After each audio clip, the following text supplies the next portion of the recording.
पुराने तिब्बत में एक बहुत ही बड़ा फकीर रहा करता था। एक दिन उसके पास एक व्यक्ति आया और उसे विनती करने लगा कि मुझे एक ऐसा सूत्र दो जिसे मैं सिद्ध कर सकूं, खुद के लिए बहुत सी सिद्धि हासिल कर सकूं, जिससे मैं लोगों के बीच बहुत ही प्रसिद्ध हो जाऊं।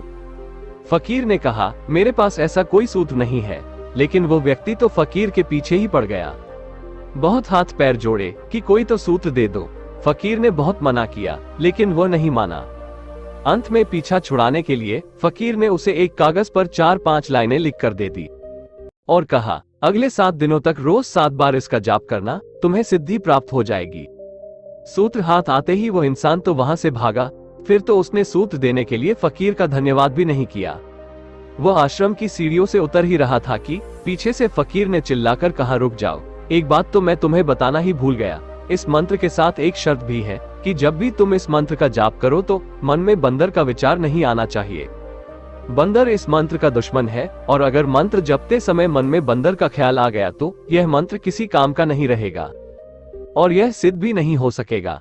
व्यक्ति ने कहा, निश्चिंत रहो, आज तक मेरे मन में बंदर का विचार नहीं आया तो अब कैसे आ जाएगा। मैं आपसे 7 दिनों के बाद मिलता हूँ। लेकिन यह कहकर वो व्यक्ति पूरी सीढ़ियां अभी उतर भी नहीं पाया था कि उसके मन में बंदर के विचार आने लगे।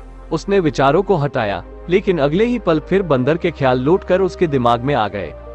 उसने अपना मन बहलाने की कोशिश की, लेकिन बीच बीच में फिर उसे बंदर की याद आ जाती।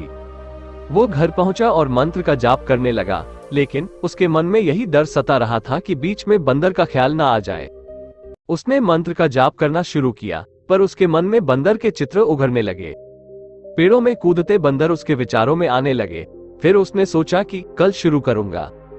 रात जब वो सोया तो उसको सपने भी बंदर के ही आए। सुबह उठते ही उसने निश्चय किया कि आज तो बंदरों के बारे में नहीं सोचूंगा। लेकिन जैसे ही वो जाप करने बैठा, उसे बंदरों के ख्याल आने लगे। तीसरा दिन भी ऐसे ही गुजरा, चौथा दिन भी बंदर के विचारों में ही गुजरा। 5वें दिन तो वह फकीर के पास वापस लौट गया और कागज वापस करते हुए बोला, यह पकड़ो अपना सूत्र। इस जन्म में यह मुझसे सीधे ना हो सकेगा। बहुत प्रयास किया लेकिन बंदरों के विचार ना रोक पाया। जब तुम्हें पता ही था कि बंदर सूत्र का दुश्मन है तो मुझे 7 दिन बाद बता देते। आज तक मेरे मन में बंदरों के विचार नहीं आए थे, तो 7 दिन और ना आते और मेरा मंत्र भी सिद्ध हो जाता।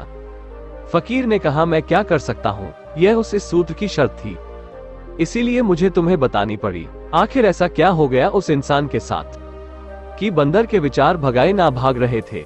इसका कारण है विचारों से लड़ना। उस व्यक्ति ने बंदर के विचारों से लड़ना शुरू कर दिया था और जब हम किसी विचार को दबाने या उससे लड़ने की कोशिश करते हैं तो हम उस विचार में केंद्रित हो जाते हैं। फिर हम कितनी भी कोशिश कर ले, उस विचार से खुद को अलग नहीं कर सकते। हमारा चित्त उस विचार से चिपक जाता है। तो फिर समाधान क्या है? समाधान है कि विचारों से लड़ो मत, उन्हें देखो, उनके साक्षी बनो। और यह संभव है केवल और केवल ध्यान से, माइंडफुलनेस से। अगर विचारों से लड़ने की बजाय हम उनके साक्षी बने, उन्हें देखें, तो विचार आएंगे और विदा हो जाएंगे। और ऐसे ही आती है सच्ची जागरूकता। लेकिन अगर हम किसी विचार के आने से डरते हैं, उनसे भागने की कोशिश करते हैं, तो फिर वो विचार हमारे मन से चिपक जाएगा। हमारे मन की प्रकृति ही ऐसी है, हम जिसे भूलना चाहते हैं, जिससे दूर होना चाहते हैं, यह उसकी तरफ ज्यादा आकर्षित होता है।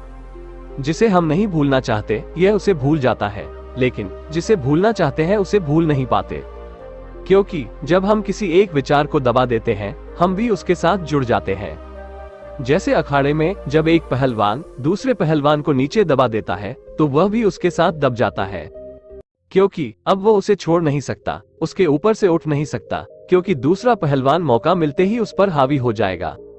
अब उसकी मजबूरी हो गई है उसके साथ चिपके रहना। देखने वाला तो यही कहेगा कि पहले पहलवान ने दूसरे को दबा रखा है, लेकिन इनडायरेक्टली दूसरे ने ही पहले को दबा रखा है, क्योंकि आजाद तो पहले वाला भी नहीं है। हम जब किसी को दबाने की कोशिश करते हैं तो ना चाहते हुए भी उसके साथ दब जाते हैं, फिर चाहे वो विचार हो या इंसान। एक बात और, हम जिस भी चीज को दबाने, उसे सरप्रेस करने की कोशिश करते हैं, वो कई गुना और तेजी के साथ पलट कर वापस आती है। और यह विचारों के संदर्भ में भी होता है। हम जिस भी विचार का दमन करने की कोशिश करते हैं, वो हम पर हावी हो जाता है। दमन समाधान नहीं है, लेकिन हम क्या कर सकते हैं? हम विचारों का दमन करने की कोशिश करते हैं। दमन करके तो विचारों का अंत नहीं कर सकते, विचारों का दमन करना, उनसे लड़ना आत्मघातक है, इनसे बचना जरूरी है। लेकिन बचे कैसे? बचने के लिए जरूरी है कि विचारों से लड़ो ही मत। काम वासना से बचना है तो काम वासना से लड़ो मत। क्रोध से बचना है तो क्रोध से लड़ो मत, बल्कि साक्षी बनो। विचारों से मुक्त होना है तो उन्हें बस देखो और जानो कि मैं अलग हूं और वो अलग है। शांति क्रोध के प्रति लड़ने से नहीं आती, क्रोध के प्रति जागने से क्रोध चला जाता है और फिर जो चीज रह जाती है वही शांति है। शांत चित बनना उसका उल्टा नहीं है, बल्कि क्रोध का ना होना ही शांत चित है। इसीलिए विचारों के प्रति जागरूक होना परम आवश्यक है और यह जागरूकता आती है लगातार ध्यान करने से, माइंडफुलनेस से। दोस्तों, मुझे पूरा यकीन है कि आपको यह वीडियो जरूर पसंद आई होगी। आपको वीडियो कितना पसंद आई प्लीज कमेंट सेक्शन में कमेंट करके जरूर बताना और वीडियो को लाइक और चैनल को सब्सक्राइब जरूर कर देना। धन्यवाद।